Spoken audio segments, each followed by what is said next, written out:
ह्या 5 ते 10 वर्षात अनेक हत्याकांड झालेले आहेत. गेल्या महिन्यामध्ये बीडमध्ये मातंग समाजाच्या एका युवकाला दगडाने ठेचून मारले.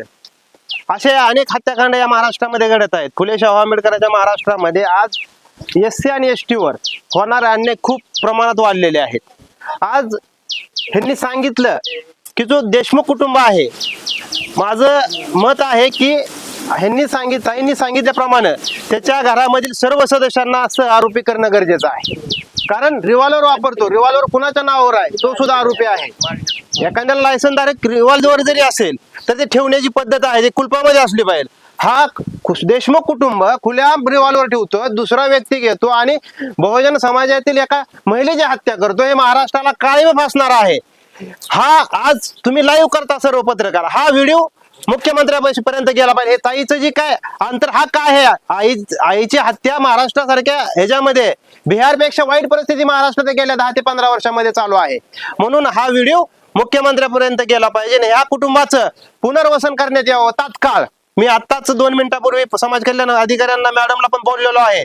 आता आम्ही सर्वजण DYSPची पण भेट घेणार आहोत आणि या कुटुंबाची संरक्षण म्हणून तात्काळ इथं पोलीस बंदोबस्त असणं गरजेचं आहे. पोलिसांनी कुठली सोय केलेली आहे, एकही पोलीस दिसत नाही. उद्या ह्या कुटुंबावर हल्ला झाला तर याला जबाबदार कोण असेल? येथील पोलीस प्रशासन असेल आणि इथले अधिकारी असतील, प्रांत अधिकारी असतील किंवा कलेक्टर असतील किंवा समाज कल्याणचे अधिकारी असतील, त्यांनी या कुटुंबाला तात्काळ बंदोबस्त देण्यात यावा आणि लवकर बंदोबस्त या 1 दिवसात 2 दिवसात नाही दिला तर सर्व संघटनेच्या वतीने अकलूज मध्ये प्रांत अधिकारी कार्यालयावर भव्य असा मोर्चा सर्व संघटनेच्या वतीने आम्ही आयोजित करणार आहोत. तात्काळ प्रशासनाने यांची दखल घेणं गरजेचं आहे. मुंगी मारायला आहे. मुंगीला जरी आपण धक्का लावला तर मुंगी चावते. तुमची एवढी मोठी बहीण मारली तर हे भाऊ का गप्प आहेत? का त्याला शिक्षण देत नाही? का त्याच्या त्याला दबाव विचारत नाही? का गप्प बसला तेवढे महाराष्ट्रातले भाऊ? मुंगी सुद्धा चावा घेते, तिला धक्का लावला तरी. एवढी मोठी बहीण गावली भावानं तुमची. भावानं तुम्ही त्याला शिक्षा द्या. तुम्ही भावानं कुठे गप्प बसू नका. तुमच्या बहिणीसाठी धावा.